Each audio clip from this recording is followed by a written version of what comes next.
That story plus your weather and sports coming up on Chapman News.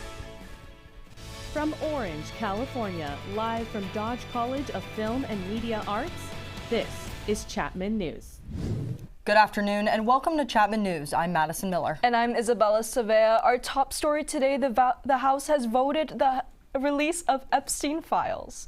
Following reverse from President Trump, the House of Representatives today overwhelmingly approved a bill to release more of the Jeffrey Epstein files into public view. The Epstein Files Transparency Act orders the Justice Department to release all unclassified records tied to Epstein's federal cases, with victims' names redacted. The bill passed 427-1 with bipartisan support and comes after House investigators already released tens of thousands of pages from Epstein's estate, including emails, calendars, and contact lists. Kentucky Republican Thomas Massie has led the push after a rare public clash with President Trump over how much to release. Well, he got tired of me winning, so he joined our side. I have no animosity toward him. I regret that it got personal for some folks, but it never has for me. It's always been about the survivors. President Trump now says he would sign the bill if it reaches his desk after years of pushback from his own administration on releasing more files. With today's vote, the fight now shifts to how much of the Epstein files the public will get to see. President Trump met with Saudi Arabian Crown Prince Mohammed bin Salman today in his first visit to the U.S. since 2018. According to the CIA, that year bin Salman authorized the execution of Washington Post journalist Jamal Khashoggi. Bin Salman denies he approved Khashoggi's killing. Trump dismissed questions about Khashoggi's murder, saying bin Salman knew nothing about it and, quote, things happen. The Oval Office meeting between President Trump and bin Salman comes after Saudi Arabia voted at a UN meeting in favor of Trump's Gaza peace plan. This will give President Trump oversight of Gaza, where he plans to work with a board of peace to redevelop the destroyed territory. Here in OC, the rain has been non-stop for the last few days, but what about the rest of the country? Let's find out from our very own Caroline Chang in studio. Caroline? Yeah, thanks you too. The rain absolutely has been nonstop, and as we approach this Thanksgiving holiday, everyone is heading home, of course. There are close to 82 million Americans that will be taking to the road, rail, or sky. It's just one of the busiest travel times of the year. So let's take a look at what the weather has in store. I pulled this graphic from Fox Weather just this morning, and it's a look at the Thanksgiving weather preview. As you can see, we have two storm systems developing here. First one being in this plains region. As you can see, it's going to start on Monday, spreading into the southeast and potentially mid-Atlantic or northeast areas. And then meanwhile in the south, you're going to still see lots of rain and things like that, but could see some delays at Dallas and the Houston airport. And then just over here in PNW, peaking a little bit of rain, seeing a little colder temperatures, of course. But what's happening on good old Turkey Day? Well, I'll tell you just that here. As you can see, looking pretty decent overall, but in this green area, actually, we're going to see a little bit more rain, possibly a little bit more snow. That's going to be starting on Wednesday, and that can go into that morning of Thanksgiving. The exact severity we don't know just yet, but if you're looking for the Macy's Day Parade, don't just worry about it. It's going to be pretty dry overall, so don't worry about that at all. And then, of course, let's take a look at our national weather forecast. Feeling a lot of wet weather in the West Coast, but generally it's actually looking pretty decent across the entire country. Of course, more wet on this West Coast area. Denver at a dry 63, and then down Houston, Miami feeling those warmer temperatures, and then all the way on the east side, we've got New York feeling a 47. But I'll tell you guys a little bit more about the crazy rain that we've actually been having in California this past week, but that's it for me. I'll send it back to you guys at the desk. Thank you, Caroline. The union representing some 40,000 UC hospital workers is on strike today. That's right. They are protesting the lack of progress in contract talks, but UC has reached an agreement with another important union. Sophia Youngs joins us live with the story. What do you have, Sophia? Food service workers and hospital technicians are all on strike. This is not a new development. The union has been attempting to reach a contractual agreement with the UC system for over 2 years. However, no alas.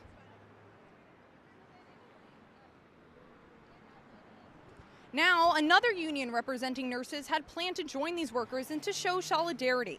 But the California Nurses Association canceled that plan after reaching a contractual agreement with the UC system. That contract will cover over 24,000 nurses who had maintained staffing levels that were deemed unsafe. Units were overwhelmed and patient care stretched too thin. This includes protections to limit what they call unsafe floating. That's when nurses are placed into units they are untrained for. Now, the UC system has made a comment about this, saying, and quote, "We remain hopeful and commit to working towards a fair and sustainable agreement that supports our employees and advances the university's mission to service, education, and research."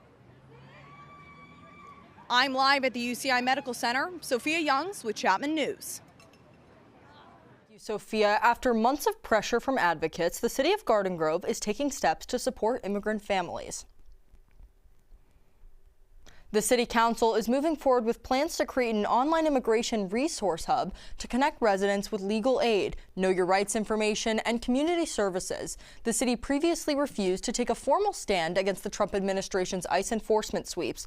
Local advocates say it could help rebuild trust between immigrant communities and city leaders, especially in areas where fears of deportation remain high. City officials say the hub is still in development, but it marks a new approach in how Garden Grove handles immigration issues locally. President Trump is refusing to rule out military strikes against Mexico in his administration's targeting of drug cartels. Did I launch strikes in Mexico to stop drugs? It's okay with me. Whatever we have to do to stop drugs. Mexico is, look, I looked at Mexico City over the weekend. There's some big problems over there. If we had to, would we do there what we've done to the waterways? You know, there's almost no drugs coming in through our waterways anymore. Mexico's President Claudia Sheinbaum has said the U.S. cannot take military action in Mexico without her approval.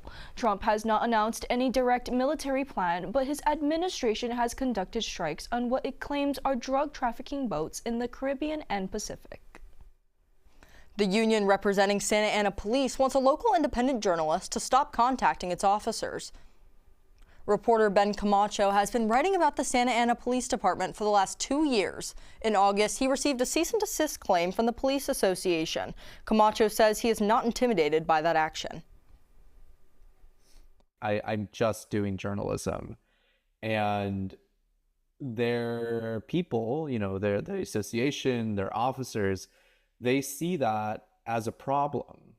And it got to the point where my work was affecting them so much that the association had to stand up and try to do something about it.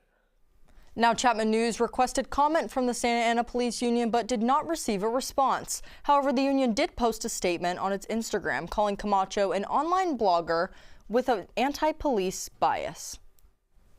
The family of the man who wrote Charlotte's Web is pushing back after the Department of Homeland Security used the book's title for its latest immigration enforcement operation. DHS is calling the ICE crackdown in Charlotte, North Carolina, Operation Charlotte's Web. When announcing the operation on social media, Border Control Commander Gregory Bovino even quoted a line from the beloved children's story. But E.B. White's granddaughter says the name is inappropriate.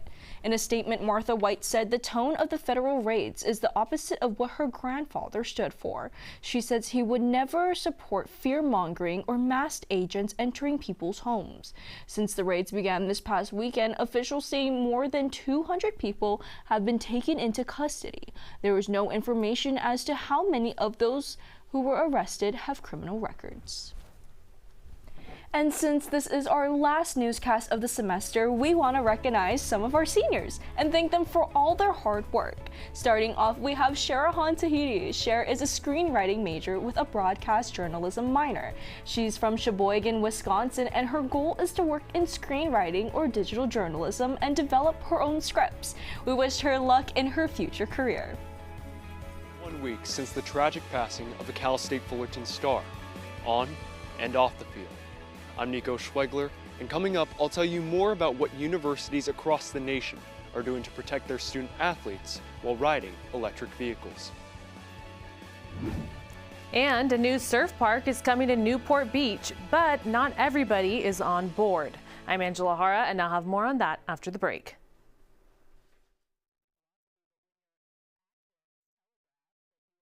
I'm worried about Mom. Mom? She's fine. These the ones, right, Mama? Yeah, groundlings. Sweet potatoes. Daddy, it's salty. Some things come with age. And some don't. Early detection of Alzheimer's can lead to better care for your loved one. Learn the early warning signs at 10signs.org.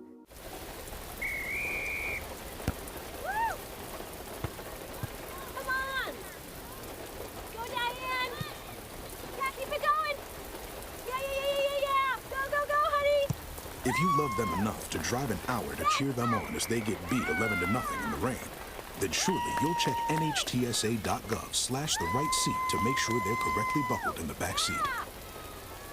Throw that ball, Diane. Woo! You got this. Universities across America are responding to an OC college coach who wants to protect student athletes after losing one of his own. This all comes 1 week after Cal State Fullerton soccer player died from injuries sustained in an e-scooter crash with a box truck. Our very own Nico Schwegler joins us from Cal State Fullerton with the story. The women's soccer team and all of Cal State Fullerton is looking ahead once again after the accident involving two of its players. Lauren Turner and Ashlyn Gwynn were riding electric scooters on their way to a men's soccer game right here at Titan Stadium when they were hit and critically injured by a box truck in late September. The pair not wearing helmets when it happened. Turner passed away at the age of 19 last week. Now, for Titans head coach Damian Brown, he heads into yet another offseason. However, this time with a new mission top of mind. When you were with Lauren, you were having an experience, and all of my experiences with her always were positive. A rising star taken too soon. Lauren Turner's tragic passing sent shockwaves through the collegiate athletics world. There were so many people on our campus, outside of our campus, within NCAA sports as a whole, that were reaching out and wanting to be supportive and reaching out and being supportive. However, Coach Brown knew condolences could only do so much. So as a coach does, he drew up new tactics. For the immediate, we asked all of our players, put your scooters away and walk. After the initial part of it, it was the idea, hey, listen, we need people on helmets. And we, as a program, made sure that every one of our players who needed a helmet, it was provided for them. I think the best way that we can do is just be the example and hopefully encourage through our positive example, encourage other people that it's the right thing to do. And others have certainly seen that example and followed the Titans' lead. I know at UC Irvine, at the University of Hawaii, at Cal Poly San Luis Obispo, some of my colleagues and friends across the country showed me or sent me their articles about how this was going to be a mandate for their program. And while some things will change, others will undoubtedly stay the same. She'll be our number 5 forever. We'll always see her as that, and we know that she'll be with us here. After 1 month in the ICU, Ashlyn Gwynn has finally begun rehabilitation therapy that I'm told is progressing well. Coach Brown adding, we can't wait to wrap our arms around her when she comes back to us right here. Reporting from Cal State Fullerton, I'm Nico Schwegler for Chapman News.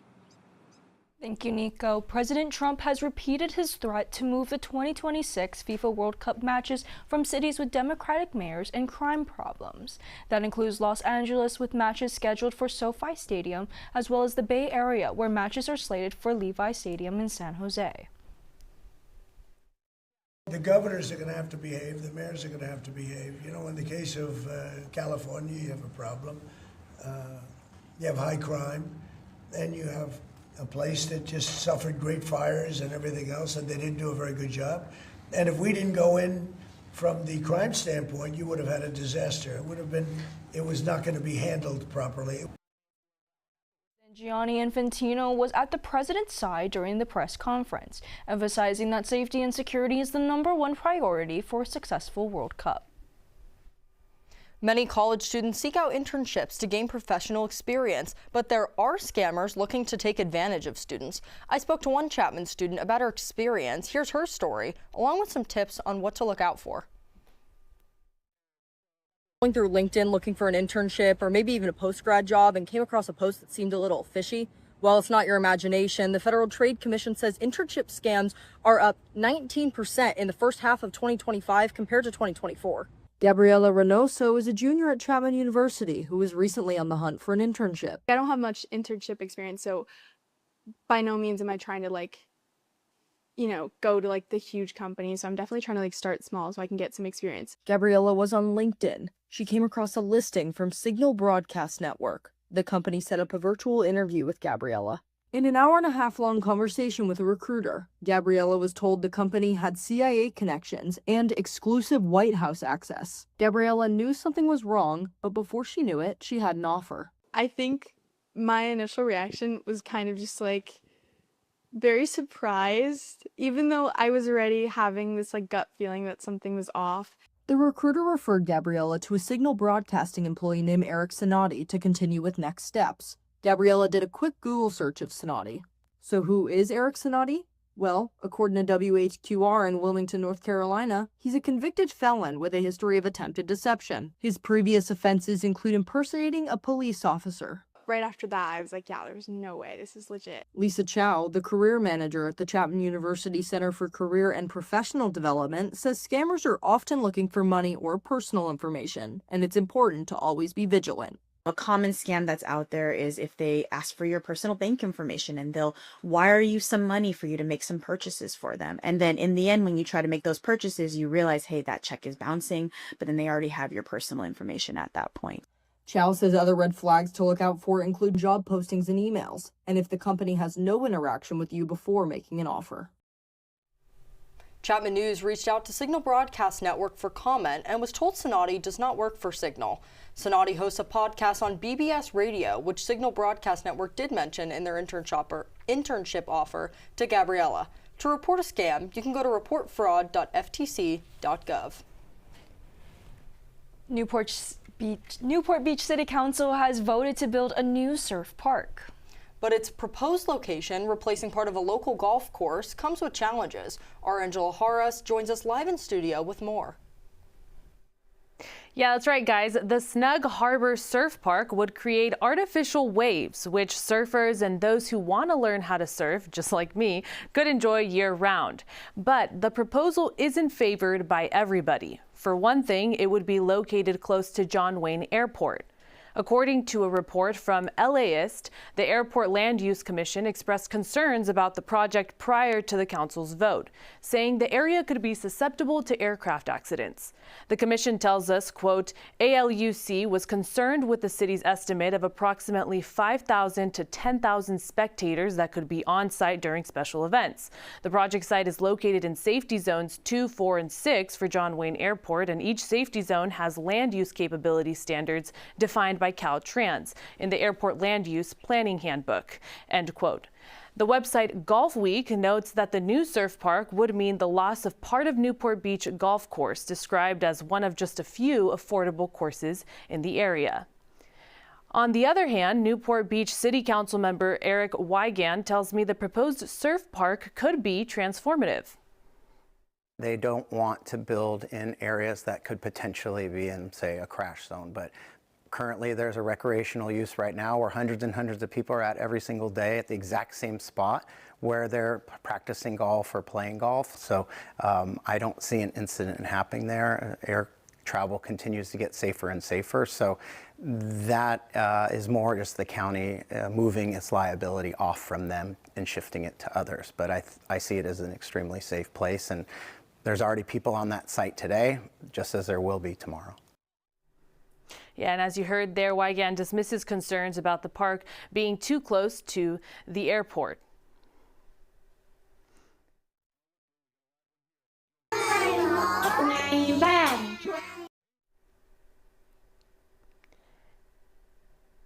And we apologize for If you're a continuous surfer. We apologize for those technical difficulties there. The park would be open every day from 6 a.m. to 11 p.m. and will consist of 2 large pools that can accommodate up to 72 surfers with 25 different types of waves to choose from. I didn't even know that was possible.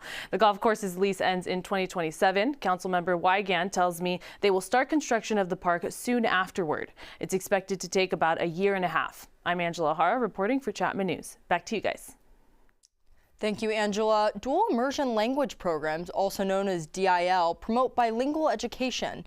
DIL has increased in popularity in California over the last few years, including at a preschool and elementary levels. Our Angela Hara spoke with a preschool teacher at My First Montessori in Huntington Beach about the importance of young children learning a second language.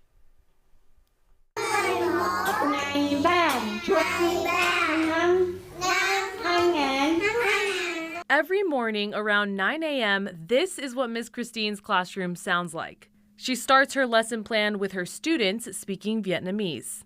I think it's important for everyone to learn, especially these young kids, because you know how our world is. We are bilingual everywhere, Vietnamese, Spanish, everywhere. So there's no hurt to learn a second language, and especially teaching these young kids for learning different languages is always important for them. Vietnamese was introduced in the curriculum because of parent requests. Many of the students have Vietnamese heritage and speak the language at home, but there are a few who are learning it for the very first time. My First Montessori is one of about roughly 1,000 schools in California that teach dual language immersion programs. Miss Christine says that this method of teaching is popular because students get to learn about others' cultures. You know, everyone is different, and that's important that we want to teach the kids that we are different, we are important, and we are unique. According to California's Department of Education, the goal of dual language immersion programs is to promote high academic achievement, first and second language proficiency, and cross-cultural understanding. But for passionate teachers like Miss Christine, teaching a second language seems much more special. The goal is to create an environment for them to love to learn and have fun learning and beyond. Although Angie had us thinking about summer, winter is definitely coming with all of this rainfall. And what a storm Orange County had this past weekend. Caroline, do you have any update for us on this rather damp weather? Absolutely. Thanks, you two. The story really is rain. They think us Californians are not rain trained, and honestly, it's true.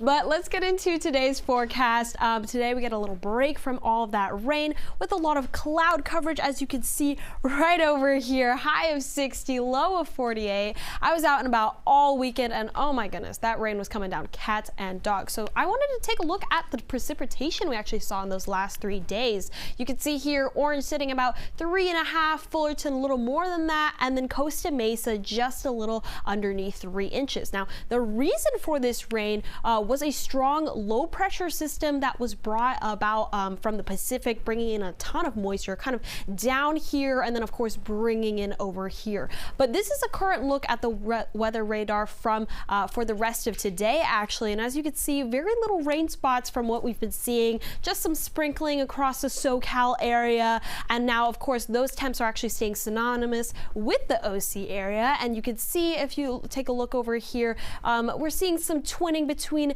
these two cities, Westminster and Orange, staying nice and cool, and then of course these others as well, and San Clemente down there at 59. But let's take a look at our local weather forecast. As you can see here, we're getting a continued break on Wednesday, little 66, and then the rain is going to make a comeback. Oh my gosh.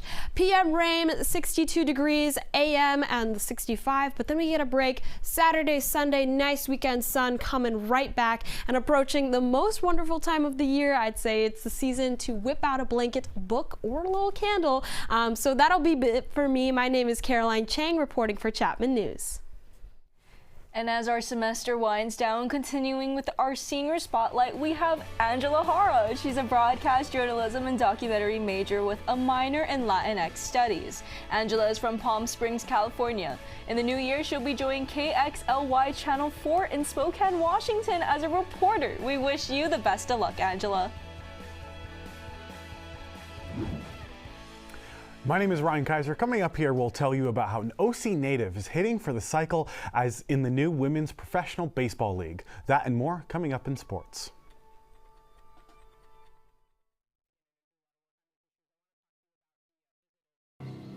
For decades, I've taught you everything I know. How to safely build a fire, and how to control the flames. But I can only teach wildfire prevention. Only you can prevent wildfires.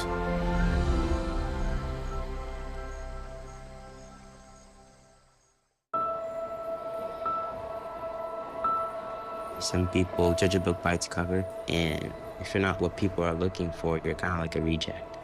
School, it feels like everyone's staring at me and I'm just kind of not really a person. It just feels hard today. Nobody was listening to me. Try to understand me more, and I'll try to do the same. Listening is a form of love. Find ways to support your kids at sounditouttogether.org.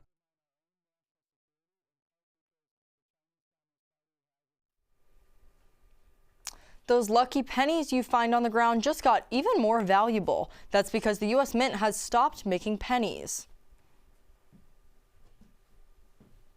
It actually cost 4 cents to make each penny, and the final coins were pressed and auctioned off last week.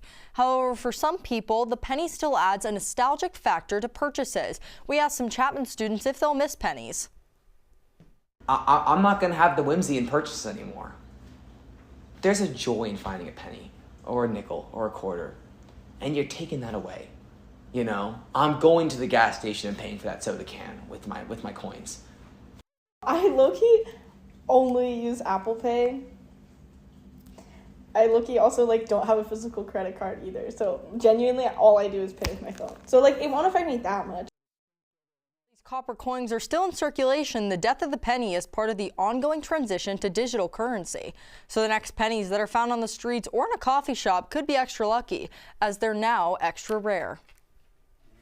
It's an exciting time for sports here in Orange County. Yeah, Chapman News sports reporter Ryan Kaiser joins us now, and he has all the details. What do you have for us, Ryan? Hi guys. The Chapman Panthers have their 5th SCIAC title after defeating the Cal Lutheran Kingsmen. Take a look. And believe it or not, the Chapman Panthers have come back from adversity to win the SCIAC championship at home. That's right. The Panthers won 2 of 3 title games and ultimately went undefeated in the conference. Chapman now moves to the NCAA tournament, where they will face Whitworth in Spokane, Washington on Saturday.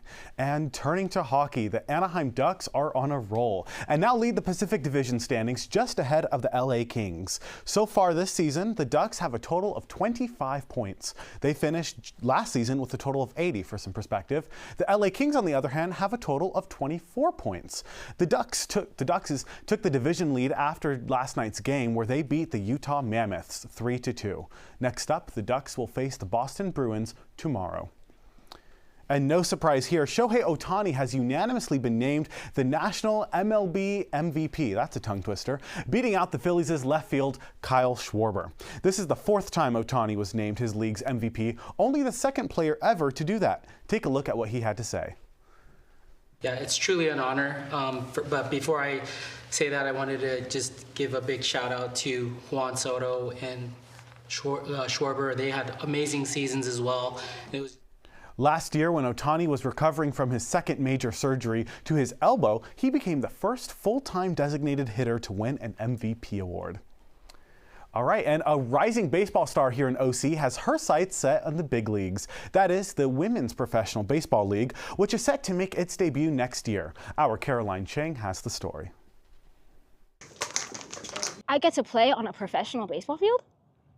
What? Who gets to do that? Right? Just the pros. She's in a league of her own. 22-year-old Bella Espinoza Molina is determined to be a professional baseball player. That has been unheard of for nearly 70 years since the end of the All-American Girls Professional Baseball League that spanned from 1943 to 1954. But now, the Women's Professional Baseball League is giving a platform for women like Bella to showcase their full potential. Being surrounded by so many awesome, spectacular, talented, and just passionate women for this sport who have, in similar cases, have been told no and have persevered through that. It was just awesome to see that I wasn't the only one. Currently attending UC San Diego and studying political science, the OC native began her baseball career at the age of 5 playing Little League. But she had a series of setbacks. She didn't make her high school team nor the USA national team despite several attempts. None of that stopped Bella. Everybody telling me no, saying that, no, you can't do this because you're a girl. This is not the sport that you need to be playing. Why don't you play softball? Gave me kind of like that fire to be like, no, why can't I play baseball? I am good at this sport. Why are you forcing me to change into somebody I don't want to be? At home, she has kept up her game by playing with the OC Patriots, a recreational league that plays once a week. The WPBL tryouts happened over 4 days in Washington, D.C., where over 600 women came to chase their dreams. Only 120 made it, and the journey was not easy. I cried, honestly, seeing that congratulations, you made it past the first day. At the end of the tryouts, we got to play at National Stadium, where the Giants, they play over there. Looking back on the journey, I asked Bella about what she would tell her younger self. Just believe in yourself. Do what you love. You'll be able to make it far. The draft for the Women's Professional Baseball League will be broadcast this Thursday on the WPBL's Instagram, TikTok, and YouTube channels starting at 8 p.m. Eastern. The inaugural season is set to take place next summer. This is Caroline Chang reporting for Chapman News. What an amazing story. All right, well, that about wraps up everything for the Panther Sports Roundup. I'm Ryan Kaiser. Thank you, Ryan. It's almost that time of year when theaters across America will be filled with fake snow and dancing candy canes as many ballet companies continue their Christmas tradition of performing the Nutcracker. Chapman News reporter Lauren Besso has more.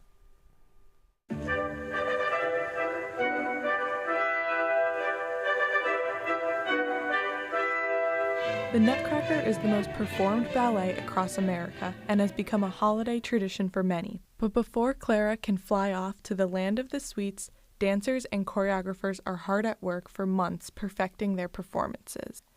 Here in Orange County, Nauvoo Chamber Ballet has been performing the Nutcracker since 1991, and their production is filled with history. We've been trying to keep the history, but we have updated a few things, and some of the costumes are original. Mother Ginger's costumes are like the original costumes that we still have. This year's Clara is following in the footsteps of her mom and her sister, who have both performed in the same show. My older sister, Teresa, she's been dancing since she was like 3, and she's also been like a really big inspiration for me. And also my mom, she danced here when she was younger. This studio's dancers make it look easy by opening night. However, getting this performance stage ready every year is no small feat. It is hectic around the holidays. The rehearsals are crazy. But we kind of start in September and we go, okay, I can't believe it's time again, but we're getting ready for Christmas. And with those rehearsals taking place during such a hectic time of year, the Nutcracker not only becomes a family tradition for those who watch, but also for those who are supporting the performers. My husband is an incredible human being. He supported me through all the rehearsals here. He takes care of a lot of stuff that I may not have to at home, so that I can be here for the time commitment. My parents, my grandparents, and friends. The community, like everybody like chips in to help with the costumes, like they help like give you like snacks if you forgot. Like it's just like everybody chipping in to help. The cats. That's right, the studio even has a few cats who are eager to get in on the rehearsals. So what keeps the performers motivated to keep the show going year after year? Knowing that I'm part of something really special that we're kind of showing to the world. I think it's just really fun that we work on something and families get to enjoy it. To get your tickets to see the Nutcracker this December, visit NauvooChamberBallet.com. Reporting for Chapman News, I'm Lauren Besso. Izzy, I'm gonna have to go see the Nutcracker. I don't even think I've ever seen it. Really? So I'm gonna have to go see it this holiday season. And for our last senior spotlight, but certainly not least, we have Zachary Richter, who is one of our executive producers this semester. He is a broadcast journalism and documentary major with a minor in leadership. Zach is from Fullerton, California, and he also serves as the president for the Chapman Sports Broadcast Network. Now that he's finished his degree, he'll continue working in live sports production and would like to be a technical director. Our thanks to Zach for all his hard work. You can check out more than books at your local library. Coming up, I'll talk more about what the Library of Things is right after the break.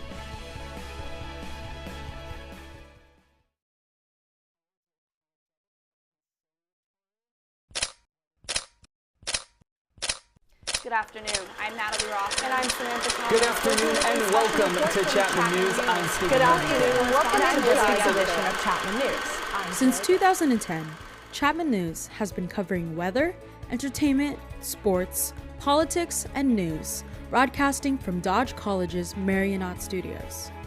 As the only live newscast in Orange County, our journalists aim to highlight local, statewide, and national communities. We're here to provide the most accurate, engaging, and relevant news for our community. Tune in to our nationally recognized and award-winning newscast, Chapman News. Watch locally on Channel 6 or on our YouTube to stay updated with the latest.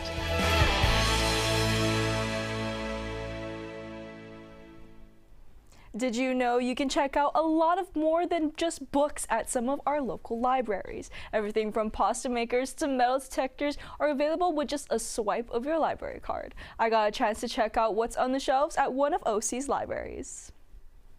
You usually think of books filling the endless shelves of a library, but in one section, you'll find the Library of Things, a program where you can check out a variety of household and game items. I was on like my pasta kick when my mom and I went to the library, and I saw it and I was like, Mom, I need this. And she was like, okay. So yeah, from scratch. It was actually a lot easier than I thought. And it was just really fun. The Library of Things is open to everyone with a library card. To check an item out, it's the same process as if borrowing a book. Items available for checkout are pictured in a special display. Take it to the front desk and the librarian will bring the item out for you to take home. We do hear from the community how much people appreciate being able to check out things like backpacks, board games, Chromebooks, being able to access internet, even things like outdoor garden tools, crafts, games, tools, things like that. Things that, may be out of grasp for people, especially right now when the economy is a little bit of trouble right now for some people.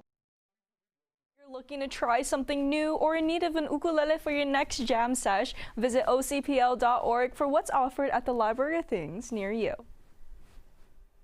If you have old gadgets, random trinkets, or just a drawer you call, why do I still have this? GameStop may have the perfect solution. The retailer is launching a Trade Anything Day next month. GameStop says on Saturday, December 6th, customers can bring in almost any item as long as it fits in a 20 by 20 inch box and trade it for store credit voucher. The company hasn't said how much credit each item will be worth, and the offer is limited to one item per person. Online, people are already having fun with the idea, suggesting trading in everything from old appliances to unused holiday gifts. The company says it hopes the event will bring more foot traffic into stores ahead of the holidays. Apple is out with its latest iPhone update. It's iOS 26, and so far users have mixed feelings. The liquid glass design includes updated appearances to apps such as Messages. Users we talked to say the visual adjustments are jarring. The control center, like when you scroll down, it's clear, and it's not like very big noticeable features, but it's features that are a little bit off-putting. How I'm used to navigating my phone obviously has changed a lot now, which I'm not much of a fan of at the moment, but of course in a few weeks' time, I'm sure I'll get used to the new layout. Yeah. Apple says the current model is crafted to make communicating easier and more aesthetically appealing, but it seems only time and technology will tell if liquid glass is here to stay or just another trend. When you walk around college campuses across America, it seems like everyone is on their phone, but a new nationwide movement is encouraging students to put their devices away and connect face-to-face. Chapman News reporter Blair Henry tried going phone-free for a day and found out whether unplugging is as hard as it seems. On the Chapman campus, students on their screens are everywhere. Walking to class, studying in the union, even sitting with friends. Students are connected to their devices nearly all day. However, across the country, some are taking part in an experiment called the Reconnect movement, where students put away their devices and socialize face-to-face. I spoke to Dr. John Hunter, a professor of psychology at Chapman, about how phones may be getting in the way of real connection. People, well, they're not talking before class. You come into class and people sit down, no one is interacting with each other. You don't know the person who's sitting next to you because you're all on your phones, and you don't have the time to meet a stranger to do other things with them. I wanted to know what a day without my phone would look like. No texting, scrolling, or checking notifications. So I'm putting my phone away. And I'm not taking it back out until tonight. It's only been around an hour, and I've already checked my pockets more times than I can count. Lunch definitely feels strange without my phone. Normally I'm texting, sending emails, or scrolling on social media. But without my phone, I actually have to sit here with my own thoughts. But throughout the day, I began to notice more and more. People going about their days, conversations happening around me, and I'm also not comparing myself to everyone else's perfect life online. Right? So often when we're in these little in-between moments of life, we fill them by looking at our phone. You look up, you connect with others around you. Realize, make new friends, strengthen your relationships you already have, realize the ups and downs and all arounds of all the other humans who are around, and it makes you feel more connected. For many students, phones are a lifeline to classwork, social life, and communication. But for a certain number of young people, stepping away from the digital world, even briefly, is helping them to feel more connected.